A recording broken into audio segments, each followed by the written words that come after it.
जय माता दी भक्तों। क्या आप जानते हैं कि जब साक्षात त्रिदेव ब्रह्मा, विष्णु और महेश भी महिषासुर के आतंक को नहीं रोक पाए, तब माँ दुर्गा ने उस अधर्मी का अंत कैसे किया? लेकिन असली रहस्य महिषासुर के वध में नहीं, बल्कि उस दिव्य स्तुति में छिपा है जो देवताओं ने जीत के बाद की थी। आज हम श्री दुर्गा सप्तशती के उस चतुर्थ अध्याय की कथा सुनेंगे, जिसके बारे में कहा जाता है कि इसमें एक ऐसा गुप्त मंत्र छिपा है जिसे सुनने मात्र से घर की दरिद्रता और शत्रुओं का भय जड़ से खत्म हो जाता है। महिषासुर के अंत के बाद माँ ने देवताओं को एक ऐसा वरदान दिया था जो आज भी हर सच्चे भक्त की रक्षा करता है। आखिर क्या था वो वरदान और क्यों माँ ने अपने सबसे बड़े शत्रु को भी स्वर्ग का रास्ता दिखा दिया? इन सभी रहस्यों को जानने के लिए इस परम कल्याणकारी कथा को अंत तक जरूर सुनिए, क्योंकि आज की ये कथा आपके जीवन की दिशा बदल सकती है। आइए पूरी श्रद्धा के साथ माँ के चरणों में ध्यान लगाते हैं और शुरू करते हैं इस पावन कथा का श्रवण। महिषासुर जैसे अत्यंत बलशाली, क्रूर और दुराचारी असुर का संहार करने के पश्चात रणचंडी माँ जगदम्बा के दिव्य तेज से तीनों लोक आलोकित हो उठे। युद्ध भूमि में जहां अभी कुछ समय पहले असुरों का भयंकर अट्टहास और शस्त्रों की भीषण टंकार गूंज रही थी, वहां अब एक अलौकिक और दैवीय शांति छा गई थी। महिषासुर की वो अपार चतुरंगिणी सेना, जिसके बल पर उसने स्वर्ग के सिंहासन पर अधिकार कर देवताओं को अपमानित किया था, अब मां के त्रिशूल, खड्ग और सुदर्शन चक्र से छिन्न भिन्न होकर रक्त रंजित धरा पर निर्जीव पड़ी थी। उसके महान सेनापति चिक्षुर, चामर, उदग्र, महाहनु, बिडाल और असिलोमा, जो अपनी शक्ति के मद में चूर थे, वे सब महाकाल के गाल में समा चुके थे। इस अभूतपूर्व विजय को देखकर स्वर्ग लोक में देवताओं के हर्ष की कोई सीमा न रही। इंद्र के नेतृत्व में समस्त देवगण, जो अब तक असुरों के त्रास से छिपते फिर रहे थे, वे अपनी खोई हुई दिव्य आभा के साथ मां के सन्मुख प्रकट हुए।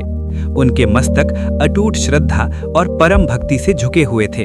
आंखों से कृतज्ञता के अश्रु बह रहे थे और हर्ष के अतिरेक से शरीर में रोमांच हो आया था।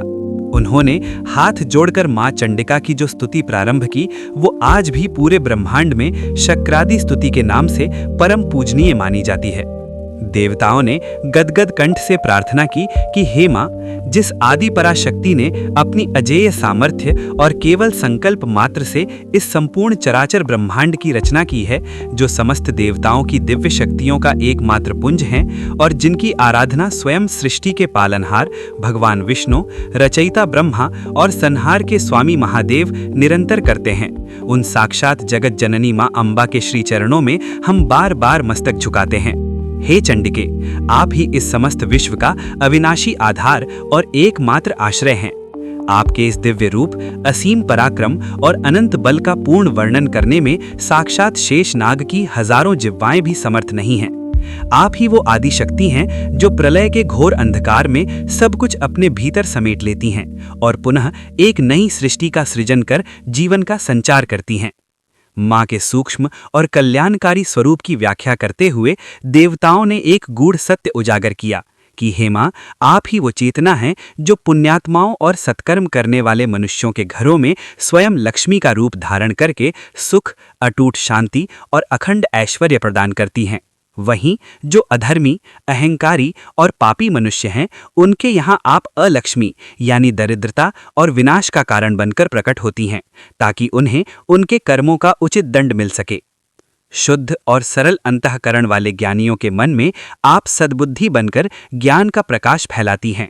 श्रेष्ठ और धार्मिक पुरुषों में आप श्रद्धा का अटूट विश्वास हैं और कुलीन मर्यादावान मनुष्यों में आप लज्जा यानी शील और मर्यादा के रूप में सदैव विद्यमान रहती हैं।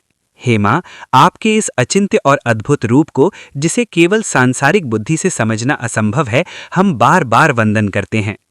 वेदों और समस्त शास्त्रों का सार बताते हुए देवताओं ने प्रार्थना की कि हे मां, आप ही वो परम पराविद्या हैं जिसका ध्यान और कठिन अभ्यास महान ऋषि मुनि इस संसार के जन्म मरण के बंधनों से सदा के लिए मुक्त होने के लिए करते हैं। आप ही ऋग्वेद, यजुर्वेद और सामवेद की आधारभूत शब्द ब्रह्म यानी पावन ओंकार स्वरूपा हैं। समस्त शास्त्रों के अत्यंत कठिन और गूढ़ रहस्यों को सुलझाने वाली मेधा यानी सूक्ष्म बुद्धि भी साक्षात आप ही हैं। इस अत्यंत भयावह और दुर्गम संसार सागर से पार उतारने वाली एकमात्र नौका भी आप ही स्वरूपा हैं। भगवान विष्णु के हृदय में निरंतर निवास करने वाली महालक्ष्मी और भगवान शिव द्वारा सदा सम्मानित और पूजित गौरी भी आप ही हैं। युद्ध के उस भयंकर प्रसंग को याद करते हुए देवताओं ने विस्मय के साथ मां की असीम दयालुता का वर्णन किया कि हे देवी, आपका मुख मंद मुस्कान से युक्त और शरद पूर्णिमा के निर्मल चंद्रमा के समान परम सुंदर, शीतल और सुखद है। फिर भी उस दिव्य और वात्सल्यमयी मुख को देखकर भी महिषासुर ने जो आप पर अत्यंत क्रोध में प्रहार किया, ये बहुत ही आश्चर्य की बात है। आपकी प्रसन्नता का अर्थ है संपूर्ण जगत का उदय और परम मंगल, जबकि आपके क्रोध का अर्थ है अनगिनत कुलों का क्षण भर में समूल विनाश। जैसा कि आपने महिषासुर की करोड़ों की सेना को पल भर में नष्ट करके संपूर्ण जगत को प्रमाणित कर दिया। हे करुणामयी मां, आपने इन पापी असुरों को मारकर न केवल देवताओं का उद्धार किया, बल्कि उन असुरों पर भी अपनी असीम करुणा बरसाई।